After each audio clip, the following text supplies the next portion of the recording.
My Animatrix timeline video explained the storylines for every episode of the Animatrix. The Second Renaissance, Kids Story, Program, World Record, Beyond, Detective Story, Matriculated, and Final Flight of the Osiris.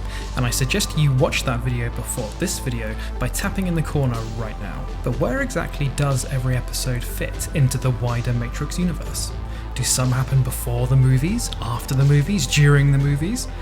In typical Wachowski fashion, they don't explicitly reveal when each Animatrix film is set, so let's explore the world of the Animatrix and try to work out where exactly it fits within the Matrix universe.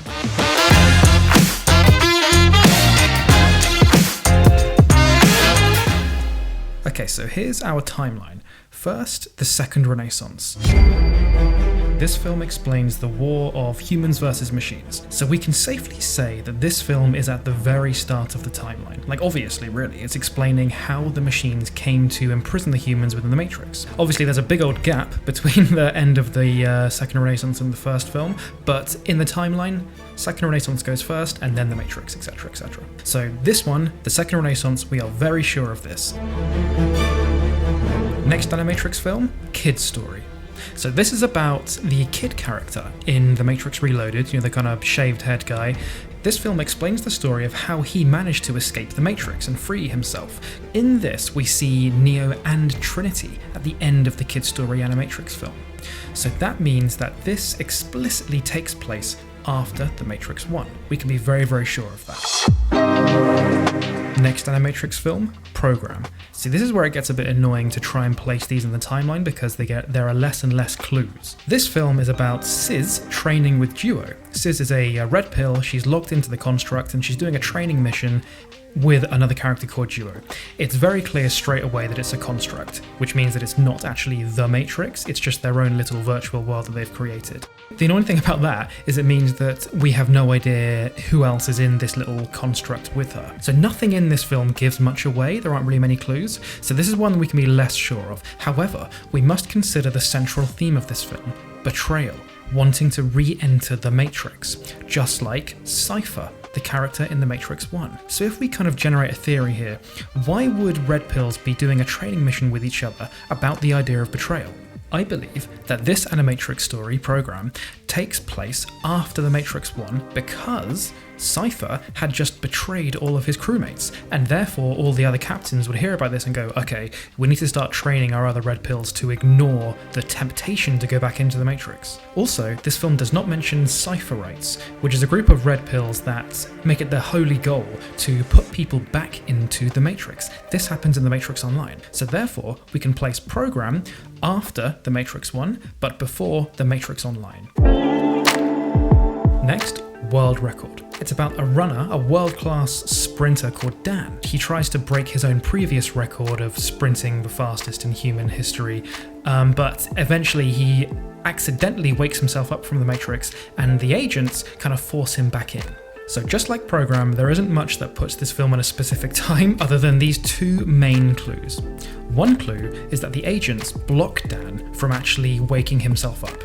Now this is interesting because at the end of Matrix Revolutions, the truce that Neo brokers means that people who are plugged in can actually wake themselves up. That's the whole point in the story of the films, is that Neo creates this brand new world where humans can wake themselves up from the Matrix. So therefore, the fact that these agents don't actually allow Dan to wake up says that this film definitely takes place before the Matrix Revolutions. The other clue is the style of the agents. Look at the clothes that they're wearing. It's very kind of strange, almost futuristic, kind of weird cyberpunky clothes.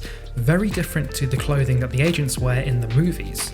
So therefore, this film, in my opinion, takes place in a previous version of the Matrix, before the agents were kind of perfected into these Man in Black characters. So we could put that right at the start, just after the Second Renaissance. Next, Beyond. It's about a teenage girl called Yoko who's looking for her cat, and she accidentally stumbles upon this area of her city that has loads of Matrix glitches, like things floating and all this stuff. Again, there are hardly any clues about the time frames, this is all theoretical, but there are 2 clues. One clue is that there are many glitches happening all at once, so this could be caused by an upgraded Matrix that happens at the end of Matrix 1 or after Matrix 3, when the architect creates the truce version of the Matrix. Because you know, when they make this new version, there are going to be more glitches. This is an unprecedented version they've never done before. The next clue is that when the agents arrive to clear away the glitches, they also do nothing to wipe the children's memories, whereas they would have attempted to do that before the truce. If anybody slightly woke up, the agents would be desperate to wipe their memory so they wouldn't remember the real world. Therefore, I place this film after the Matrix Revolutions in the truce era.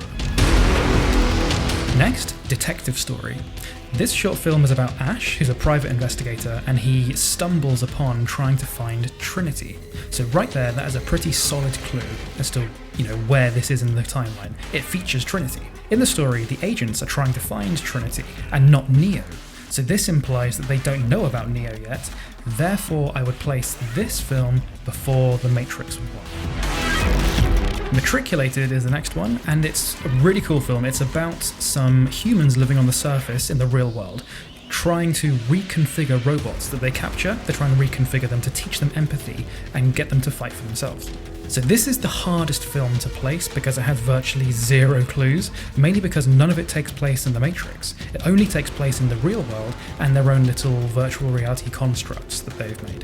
The only definite is that this definitely happens before the ending of Matrix Revolutions, because this attack that the robots do would have violated the truce that the Architect and Neo and Deus Ex Machina brokered. And the next one, Final Flight of the Osiris. It's about Captain Thaddeus and another crewmate called Jew, and they stumble upon the attack that the machines are digging down into the Earth's crust to try and attack Zion. So this directly relates to the story of Matrix Reloaded, and is a key story when it comes to moving the whole plot forward. Therefore, very obviously, Final Flight of the Osiris takes place right before Matrix Reloaded, and the proof of that is even that in Matrix Reloaded, they reference the Final Flight of the Osiris. Also, here's a little something extra to consider about the Second Renaissance. I'd love to get pedantic on this channel, that's kind of the whole point of this channel. So if we get really technical about the Second Renaissance, we should note that the entire account of how the war started is actually being narrated by someone. It's introduced as an account from the Zion archives, which is probably the computer system that Zion uses. This means that the film itself, The Second Renaissance, is obviously taking place well after the war. It's only telling people about the war in the past tense. Considering that, we can only guess when this film actually takes place, but that's too technical, so it doesn't really matter. Anyway, if you like this video, then please give it a like and tell me below what you'd like me to recap next within the Matrix universe. My name is George, this is Jam Punch, and I'll see you next time.